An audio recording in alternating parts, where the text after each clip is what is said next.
To address what it calls the humanitarian migrant crisis at the border, the Trump administration is asking Congress for an additional $4.5 billion for emergency funding. Given the scale of what we're facing, we will exhaust our resources before the end of this fiscal year. Earlier this week, the Trump administration again raised questions about the motives of many asylum seekers, individuals who claim they're fleeing war, violence, or political persecution. Not every claim is credible.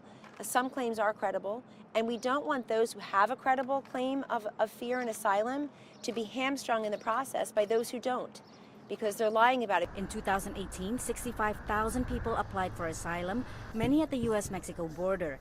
To stem the rising number of asylum seekers, Trump has given officials 90 days to come up with new regulations to tighten existing requirements. Proposals include making it harder for those who enter the country illegally to obtain work permits, and to charge asylum seekers a fee, a move that is legal but has never been done before. Most people understand that refugees and asylum seekers are very vulnerable populations, and they usually flee their countries without any money. The administration cites humanitarian concerns for its policies, but scholars say since Trump took office, they've seen a deeper divide on the issue.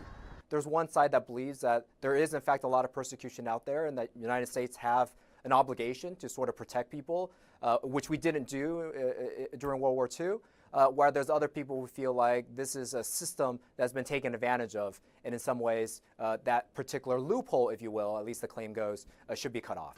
Trump, who ran and won in 2016 on a platform of being tough on immigration, is gearing up for a re-election in 2020. He is trying to follow through at any cost on some of the campaign promises that he made for the base that he's appealing to. Although Trump's additional emergency request will not include money to build the border wall, his signature campaign promise, it's still unlikely to pass the Democrat-controlled House without changes.